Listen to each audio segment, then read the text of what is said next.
Assalamualaikum warahmatullahi wabarakatuh. Perkenalkan, saya Ari Andreas Puji, STMT, staf dosen program studi Teknik Industri UMRI, Universitas Muhammadiyah Riau. Pada PDD UKTPT bidang pengajaran, mata kuliah yang saya ampu yaitu manajemen risiko dengan bobot 3 SKS. Manajemen risiko merupakan mata kuliah pilihan yang biasanya diambil pada semester 7. Adapun deskripsi mata kuliah manajemen risiko adalah risiko berkaitan dengan kondisi terjadinya deviasi yang menyebabkan kerugian. Dalam dunia industri, kondisi ini senantiasa ada dan menuntut perhatian manajemen untuk mengelolanya dengan tepat. Inti pembahasan dari mata kuliah manajemen risiko meliputi identifikasi atas risiko yang ada, mengukur beratnya risiko, dan menanganinya dengan pendekatan atau strategi tertentu. Kemudian, capaian pembelajaran mata kuliah ini. Setelah mengikuti mata kuliah ini, diharapkan mahasiswa mampu memahami, menjelaskan, menganalisis, dan mempresentasikan konsep manajemen risiko, kerangka kerja manajemen risiko pada proses bisnis industri manufaktur. Risiko pada proses bisnis industri manufaktur kemudian dapat melakukan penerapan manajemen risiko pada proses bisnis industri manufaktur.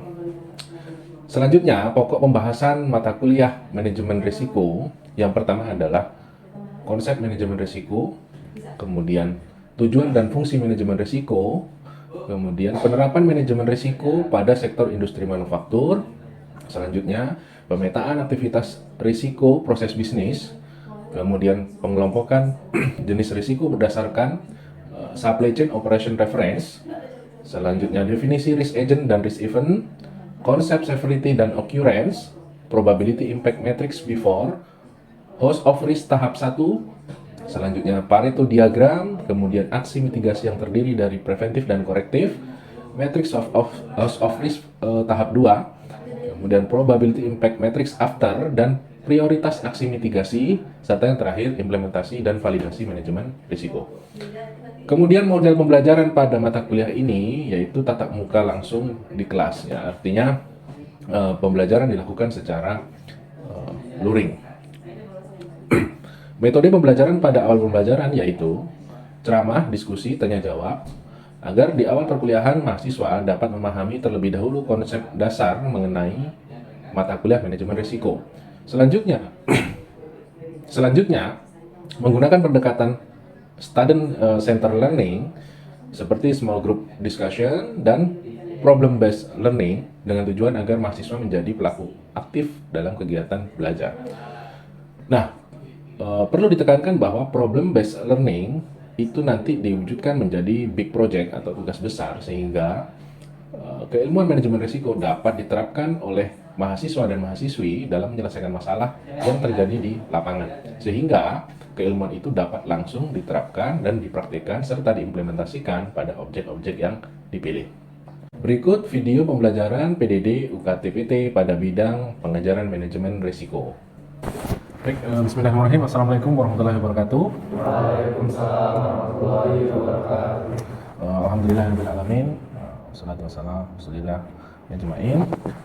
Raditu billahi robba bil islami dina wa muhammadin nabiyya wa rasulah wa rasulillah. Baik, pada pagi hari ini kita akan memulai mata kuliah pilihan. Mata kuliahnya namanya manajemen risiko, ya. Nah, manajemen risiko ini mata kuliah yang memiliki bobot 3 SKS, ya. Jadi lumayan banyak, lumayan padat karena nanti ada komposisi, ya, dikomposisikan dengan tugas besar atau big project, ya. Jadi mata kuliah ini nanti terbagi menjadi 14 pertemuan, ya. 2 pertemuan sisanya itu digunakan untuk UTS dan UAS, ya. Nah, mata kuliah ini 80% memakai konsep student based learning atau pembelajaran itu dibebankan ke mahasiswa atau mahasiswinya dengan tugas besar, ya, sehingga teori-teori yang ada di manajemen risiko nanti akan dipakai di lapangan untuk menyelesaikan masalah yang ada di lapangan. Baik, capaian pembelajaran mata kuliah manajemen risiko yang pertama tentu mahasiswa memiliki keimanan dan ketakwaan kepada Allah serta menjunjung tinggi nilai kemanusiaan dalam menjalankan tugas berdasarkan agama, moral, dan etika. Kemudian yang kedua, mahasiswa mampu memahami konsep manajemen risiko. Yang ketiga, mahasiswa mampu memahami kerangka kerja manajemen risiko pada proses bisnis industri manufaktur. Yang keempat, mahasiswa mampu memahami risiko pada proses bisnis industri manufaktur. Yang kelima, yang terakhir, mahasiswa mampu memahami bagaimana penerapan manajemen risiko pada proses bisnis industri manufaktur. Nah, kemampuan yang diharapkan di setiap pertemuan ialah ada 14 kemampuan utama yang harus dikuasai oleh mahasiswa dalam mata kuliah ini. Yang pertama, mahasiswa mampu memahami dan menjelaskan konsep manajemen risiko. Yang kedua, mahasiswa mampu memahami dan menjelaskan tujuan dan fungsi manajemen risiko. Yang ketiga, mahasiswa mampu memahami dan menjelaskan penerapan manajemen risiko pada sektor industri manufaktur. Nah, yang perlu digarisbawahi, pada sub CPMK 3, ya, mahasiswa mampu menerapkan teori manajemen risiko pada sektor industri manufaktur itu akan menjadi serangkaian proses, ya, tugas besar yang diawali dengan pemetaan aktivitas risiko proses bisnis. Nah, jadi kelihatan nggak? Nanti akan ada aktivitas bisnis namanya, aktivitas proses bisnis. Nah, ini dari hulu ke hilir. Ada yang tahu hulu ke hilir? Upstream, downstream? Ada yang pernah dengar? Dari atas ke bawah. Betul, dari atas ke bawah. Sederhananya seperti itu. Tapi tidak sederhana itu ya. Dari hulu itu artinya apa? Dari bahan baku sampai ke hilir. Hilir apa berarti? Produk jadi. Nah, mana Pak yang akan dipetakan aktivitasnya nanti ini? Keseluruhan proses ini nanti akan kita petakan, ya. Nah, itu di sub CPMK 4. Selanjutnya dia akan ada rentetan kegiatan, ya, seperti pemetaan risiko menggunakan supply chain operation reference, mendefinisikan risk agent dan risk event, menjelaskan konsep severity dan occurrence, sampailah ke tahap akhir, yaitu mengimplementasikan dan memvalidasi manajemen risiko, ya, implementasi dan validasi. Nah, tugas besar ini akan menggunakan metode yang bernama House of Risk dipadukan dengan SCORE, Supply Chain Operation Reference. Ya, jadi dua ini diintegrasikan. SCORE ini digunakan untuk memetakan aktivitas proses bisnis. Dari mana tadi? Dari hulu ke House of Risk digunakan untuk mitigasi risiko atau penanggulangan risiko yang muncul di setiap proses rantai pasok. Nah, artinya apa? Pak, ini manajemen risiko tapi kok ngomonginnya rantai pasok ya? Nah, kenapa seperti itu? Karena rantai pasok itu tidak sekecil atau sesederhana yang kita bayangkan. Jadi rantai pasok itu memang dimulainya dari hulu ke hilir, sehingga aktivitas proses bisnis yang kira-kira ada risiko di dalamnya itu akan tercover dengan supply chain tadi, gitu kira-kira ya. Nah, kemudian ini deskripsinya perlu saya sampaikan bahwa deskripsi dari manajemen risiko, inti pembahasan manajemen risiko meliputi identifikasi atas risiko yang ada. Identifikasi dari sini tadi. Ini kalau kita bicara metodenya ya. Dari aktivitas proses bisnis. Nah, selanjutnya mengukur beratnya risiko pakai ini. Pakai House of Risk. Selanjutnya menangani dengan pendekatan. Nah, hasil ini nanti ada tambahan lagi namanya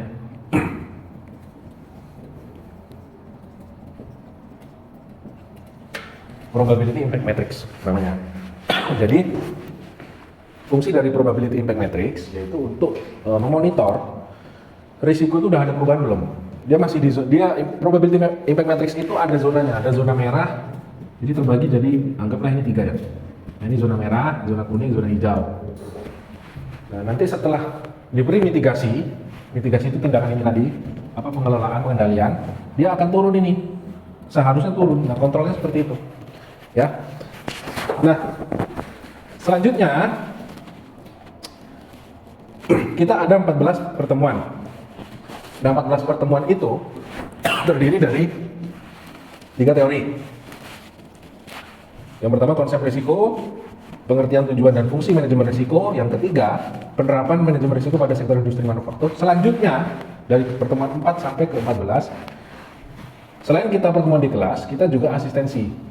Kita juga tunjukkan progres tugas besar di lapangan untuk kemudian didiskusikan di dalam kelas. Ya, dimulai dari pemetaan aktivitas risiko proses bisnis sampai pada akhirnya implementasi dan validasi manajemen risiko. Nah, kemudian ada pustaka yang kiranya perlu dibaca. Ini ada buku karya Inyoman Pujawan ya, dosen ITS, spesialis supply chain management. Nah, yang terbaru itu beliau bersama dengan Laurin Geraldine membuat artikel House of Risk ya. Jadi metode House of Risk ini penyempurnaan dari metode FMEA namanya. Pernah dengar FMEA? Failure Mode Effect Analysis, analisa kegagalan. Nah, disempurnakan menjadi House of Risk namanya. Nah, kemudian anjurannya ada prinsip-prinsip manajemen risiko dan manajemen risiko karya Fahmi Ilham. Nah, mungkin itu dari RPS. Ada pertanyaan dari RPS ini? Silakan. Kalau tidak ada, ya. Tadi ada apa sesi? Ya. Itu selama berapa kali sesi? Nah, jadi kan kita tadi 14 pertemuan ya. 3 itu teori. Berarti sisanya 11 ya? Setelah pertemuan ini harus asistensi tiap di kelas. Jadi misalkan pertama kalian mau nyari objek untuk diukur, ada risiko nggak di situ. Ini yang pertama, pemetaan aktivitas rantai pasok pada objek. Kemudian yang kedua, misalkan pemetaan menggunakan skor. Kalau ini wawancara awal tadi, ini skor supply chain operation reference terdiri dari plan, make, resource, deliver, return. Ya, ada 5. Nah ini, gitu ya. Plan, make, resource, deliver, return. Ya, plan perencanaan, make pembuatan, resource itu sumber, ya, sumber bahan, deliver itu pengantaran, return itu komplain. Ya, nah dari situ cara pemetaannya nanti. Jadi asistensinya tetap 11 kali sampai tugas besar itu dipresentasikan, gitu ya. Ada lagi yang mau bertanya, silahkan. Tidak ada? Kalau tidak ada, kita lanjut ke materi ya. Oke, ini materi pertemuan pertama. Judulnya konsep risiko, definisi, risiko dan ketidakpastian, sumber dan beberapa macam risiko. Ya. Nah, kita perlu jelaskan dulu kontrak pembelajaran. Ada 3. Tata tertib, bobot penilaian, dan standar kompetensi mahasiswa agar penilaian itu bisa tepat sasaran ya. Yang pertama tata tertib. Tata tertib pada kelas saya yaitu bersepatu, baju berkerah, celana yang sopan. Handphonenya silakan di silent. Yang ketiga, dengan alasan apapun, mahasiswa yang diketahui curang atau tidak jujur, termasuk melakukan pemalsuan tanda tangan kehadiran atau yang sejenis, curang dalam tugas atau plagiasi, akan diberi sanksi sesuai dengan peraturan yang berlaku. Kemudian pengumpulan tugas harus tepat waktu. Di luar batas pengumpulan dianggap gugur. Minimal jumlah kehadiran adalah 75%. Berarti kalau 14 pertemuan kalian boleh nggak hadir 2 kali. Ya, berarti 10 pertemuan itu syarat 75% dari total 16 pertemuan. Sorry, salah. 16 pertemuan kalian boleh nggak hadir 4. Ya, berarti 12 pertemuan itu harus kalian penuhi itu 75% ya. Jika pernah hadir silakan konfirmasi ke saya. Nah, kemudian bobot penilaian ini. Kehadiran 10%, tugas besar 30%, TS 30%, UAS 30%. Ya. Kenapa UTS dan UAS sama? Karena teori itu akan dibuktikan, tugas yang kalian kerjakan itu akan dibuktikan dari cara mengerjakan UTS dan UAS-nya. Karena akan selalu berkesinambungan. Kalau kehadiran itu 10% ya. Jadi kalau full total 16 pertemuan itu hadir semua ya, tinggal dikali 10% nanti. Ya. Terus standar kompetensinya yang pertama mampu memahami konsep manajemen risiko, yang kedua mampu memahami kerangka kerja manajemen risiko, ketiga mampu memahami risiko pada proses bisnis industri manufaktur, yang keempat mampu memahami bagaimana penerapan manajemen risiko pada proses bisnis industri manufaktur. Ya, yang keempatnya yang penting karena harus cari objek, harus menjalankan beberapa tahapan untuk menyelesaikan proyek itu, asistensi juga ya. Nah, kita masuk ke materi. Nah, materi kita pada hari ini sesuai PS yaitu membahas tentang konsep risiko. Ya.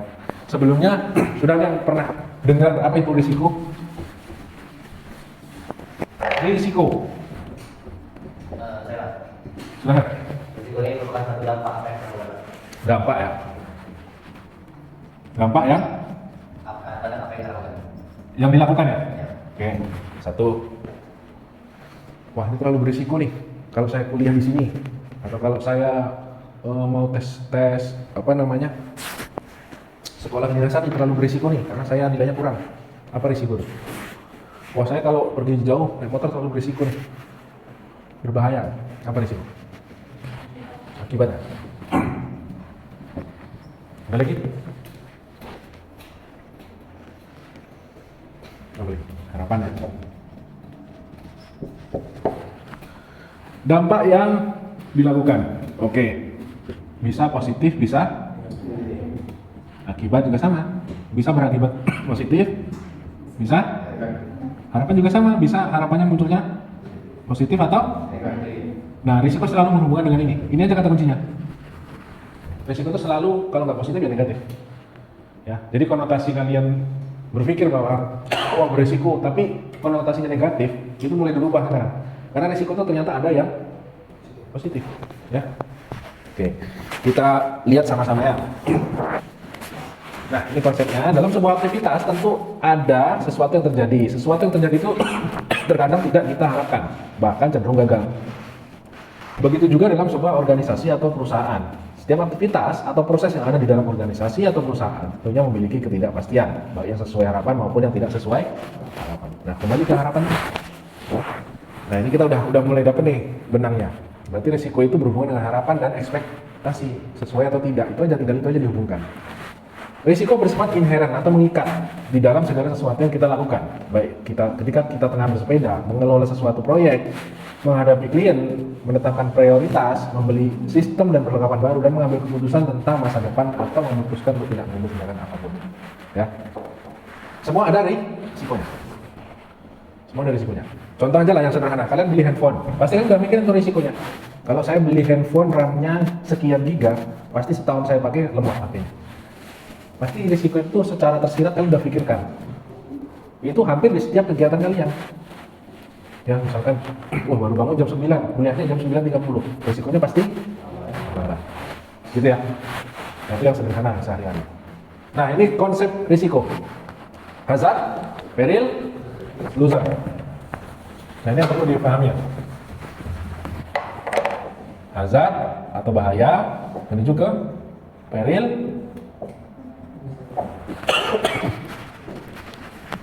hazard adalah keadaan bahaya yang dapat memperbesar kemungkinan terjadinya bencana atau peril. Peril itu kejadian kan? Misalkan hazardnya itu banyak kempes, perilnya apa? Ban motor kempes, perilnya apa? Kecelakaan. Lalu losernya apa? Ini gampang nih, memahami risiko itu gampang. Hazardnya banyak kempes, ya kan? Perilnya apa? Kecelakaan. Losernya apa? Sakit. Ya kan? Hazardnya bangun siang waktu mau kuliah, perilnya terlambat. Losernya apa? Rugi waktu, kena hukuman, ketinggalan oke. Nah, jadi membreakdown risiko itu gampang sekali. Cuman perlu 3 kata kunci: hazard, peril, dan loser. Ya, gitu ya. Ada pertanyaan? Udah, lanjut ya. Nah, ini definisi risiko. Coba kita ambil salah satu menurut KOSO ya. KOSO IRM, Enterprise Risk Management ya. Pengertian risiko adalah kemungkinan terjadinya sebuah peristiwa yang dapat mempengaruhi tujuan dan pencapaian tujuan organisasi. Contoh gini. Kalian dapat apa namanya? Orderan ya. Orderan itu 3.000 piece. Orderan produk. Nah, ternyata setelah dihitung tadinya cukup, ternyata di pertengahan jalan mesinnya rusak sehingga kapasitas untuk memproduksi 3.000 itu tidak tercapai. Ya, berarti tujuan atau pencapaian organisasinya tidak tercapai. Gitu ya. Arthur William, pengertian risiko adalah suatu variasi dari hasil-hasil yang dapat terjadi selama periode tertentu. Ya. Nah ini saya rasa udah paham lah dengan konsep risiko ini, udah ngerti lah ya. Artinya risiko itu dampak dari sesuatu yang kita lakukan ya. Bisa itu positif, bisa juga negatif. Nah ini ada beberapa macam risiko usaha. Ada yang namanya risiko murni ya, risiko yang pasti menimbulkan kerugian, contohnya seperti ya. Risiko spekulatif, risiko yang dapat timbul karena disengajakan oleh yang bersangkutan agar mendapat keuntungan. Ini kalau contoh yang gampang tuh gini ya, kalian tahu asuransi mobil ya? Tahu kan? Mobil tuh luka bukan luka, cacat di pintunya lah sedikit, cuma kegores. Nah si pemilik ini tahu bahwa dia nggak bisa ngeklaim goresan sedikit ini ya, karena ada minimal cacat yang harus diterima oleh asuransi, sehingga dia merugikan dirinya sendiri, ditambah besar lagi lubangnya supaya dia bisa klaim. Nah itu namanya risiko spekulatif ya. Kemudian ada risiko fundamental, risiko yang bersumber dari alam atau lingkungan ya, ini gempa bumi, banjir bandang, lintuman. Nah kalau sudah masuk bencana nasional maka aset-asetnya itu akan diselamatkan ya. Ya contohnya kayak di tsunami itu kan banyak juga yang membantu ya, yang di Aceh ya, banyak yang membantu. Itu banyak sekali aset yang hilang ya karena risiko fundamental. Selanjutnya risiko khusus, risiko yang timbul karena bersumber pada peristiwa tunggal, contohnya pesawat jatuh dan kapal tenggelam. Ya ini gampang, penyebabnya kita akan tahu kalau pesawat ada black box namanya. Jadi black box itu isinya ada dua, DVR sama CCR misalnya. Nah salah satunya itu bisa diputar ulang untuk mengetahui rutenya dan kapan dia terjadi insiden ya. Nah itu risiko tunggal ya, khusus ya. Kemudian ada risiko dinamis, risiko yang disebabkan oleh kemajuan teknologi. Siapa yang bisa ngasih contoh risiko yang disebabkan oleh kemajuan teknologi? Silakan, ini sangat mudah sekali. Risiko dinamis.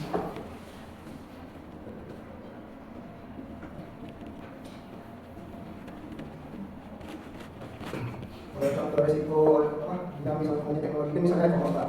Jadi kan kalau e-commerce itu membuat pedagang UMKM itu jadi menurun omsetnya. Itu yang paling mudah ya. Paham ya? E-commerce apa lagi? Kalender sekarang nggak dipakai lagi karena orang pakai handphone, kalkulator. Ya, sekarang itu serba digital.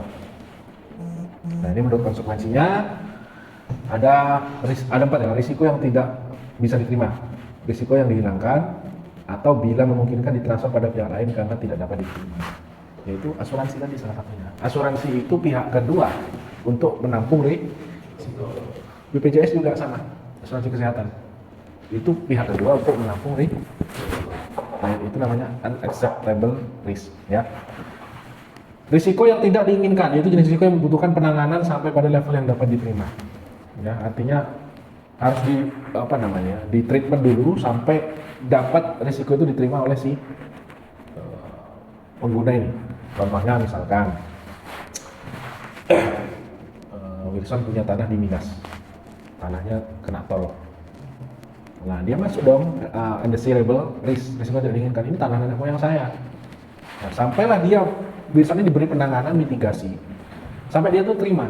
Artinya apa? Berarti dari aspek sosial, ekonomi, hukum semuanya melakukan pendekatan ke Wilson. Sampailah pada akhirnya Wilson mau ngasih tanahnya ke proyek itu ya, pelaksana proyek itu. Kemudian ada risiko yang dapat diterima karena dampaknya masih dalam batas yang dapat diterima. Misalkan si Jerry punya pena, ketika pertama kali dia beli pena dia udah tersirat nih, nah ini bakalan hilang. Nah jadi ketika hilang dia nggak kecewa. Anda nggak sih, kalian pernah nggak sih beli sesuatu tapi kalian udah siapkan, nah ini pasti bakalan hilang, pasti ini bakalan udahlah kalau hilang biarin itu lah, nanti beli lagi. Nah gitu ya. Kemudian ada risiko yang dapat diabaikan atau negligible risk, risiko yang dampaknya sangat kecil sehingga dapat diabaikan. Misalkan telat 2 kali nggak masuk, 2 kali pertemuan nggak masuk, itu termasuk risk yang dapat diabaikan karena kalian masih memenuhi syarat untuk ikut ujian akhir semester. Gitu ya. Ada pertanyaan? Lanjut ya. Oke, ini macam-macam risiko menurut sumber penyebabnya. Ada risiko intern, risiko yang bersumber dari internal perusahaan, contoh kerusakan mesin, ya itu wajar ya, untuk operasional pasti rusak. Risiko eksternal atau eksternal yang bersumber dari luar perusahaan, contohnya kebijakan pemerintah. Nah ini biasanya yang membuat mereka putar otak gimana caranya supaya tetap berjalan. Dulu waktu zaman COVID banyak pengusaha yang gulung tikar. Kenapa? Karena kebijakan pemerintah. Apalagi yang nggak bisa jualan online, jualan makanan tuh banyak yang gulung tikar. Kalian tahu Jalur Pantura? Pernah dengar ya? Jalur Pantura itu, di sepanjang Jalur Pantura itu dulu banyak orang jual oleh-oleh, makanan besar-besar, restoran besar-besar. Karena kebijakan pemerintah membangun tol baru, sehingga Jalur Pantura itu nggak dilewati lagi. Dan itu adalah salah satu risiko ekstern yang menyebabkan operasional perusahaan itu menjadi bermasalah. Gitu ya. Nah, ini risiko dalam perusahaan. Ada 3 jenis risiko dalam suatu perusahaan. Ada risiko bisnis, risiko strategik, risiko keuangan. Nah, ini masing-masing kalian pasti sudah familiar lah ya. Risiko bisnis ya tentu yang berhubungan dengan bisnis, misalkan pesaing, ya kan, sumber daya dan sebagainya. Risiko strategik ya dengan beberapa keputusan strategis lah yang diputuskan oleh negara atau pemangku kepentingan. Kemudian ada risiko keuangan ya berhubungan dengan finansial. Nah, yang ketiga ini saya kasih contoh ya, risiko keuangan. Nah, ini baru-baru ini kena di Giant ya. Giant tahu ya? Giant itu kan salah satu supermarket ya, yang akhirnya dia gulung tikar. Ya, karena apa? Yaitu financial risk. Nah, kemudian baru-baru ini juga Transmart udah mulai goyang ya. Carrefour-nya udah dilepas, kemudian banyak diskon di situ untuk habiskan barang. Nah, itu financial risk. Nah, penanggulangan risiko dapat ditanggulangi dengan baik. Adapun cara atau upayanya adalah sebagai berikut. Yang pertama, mengadakan pencegahan. Nah, pencegahan itu namanya preventif. Apa? Preventive action. Tindakan pencegahan. Contoh. Siapa nama kamu? Rangga. Rangga punya sepeda motor. Supaya dia mau pergi ke Sumber nih. Nah, supaya dia nggak terjadi risiko mogok, diservis motornya, itu tindakan preventif namanya. Diisi penuh minyaknya, diisi anginnya, diganti olinya, itu tindakan preventif, ya, tindakan pencegahan namanya.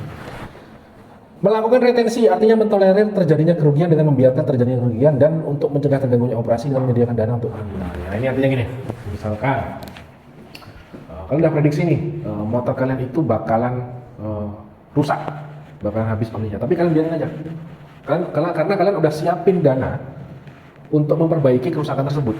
Artinya itu kerusakannya itu kalian tahu dan kalian siap untuk mengganti gitu loh.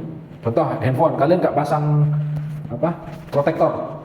Nanti ketika pecah kalian udah tahu, oh ini bakal saya ganti, saya udah ada dananya. Ya gitu loh. Paham ya?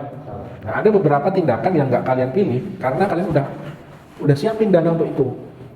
Ya, misalkan kuliah, harusnya targetnya semester 8 lulus, semester 9 maunya lulus kalian. Nggak apa-apa lah, aku udah siapin uang SPP-nya. Nah, itu sebuah retensi ya. Nah, kemudian pengendalian terhadap risiko seperti perdagangan berjangka, ya. Kemudian mengalihkan untuk memindahkan risiko kepada pihak yang lain atau asuransi. Nah, retensi itu bisa disebut tindakan korektif. Apa? Kalau pencegahan tadi apa? Kalau korektif ini tindakan koreksi ya, mengkoreksi. Tindakan yang dilakukan setelah terjadinya risiko. Nah, saja ada pertanyaan? Jika ada pertanyaan, boleh juga kalian emailkan ke email saya. Ya. Mungkin itu saja yang perlu disampaikan ya pada hari ini, yang perlu kita bahas pada pertemuan pagi hari ini. Nanti kita lanjut lagi di pertemuan kedua ya, dengan topik fungsi, tujuan, dan manfaat manajemen risiko. Kalau kita sekarang bicara risiko, nah pertemuan selanjutnya kita bicara pengelolaan risikonya bagaimana. Baik, mungkin itu saja yang bisa saya sampaikan. Akhir kalam. Assalamualaikum warahmatullahi wabarakatuh. Wassalamualaikum warahmatullahi wabarakatuh. Demikian video pembelajaran PDD UKTPT pada bidang pengajaran manajemen risiko. Semoga dapat bermanfaat, dapat berguna bagi teman-teman sekalian. Wassalamualaikum warahmatullahi wabarakatuh.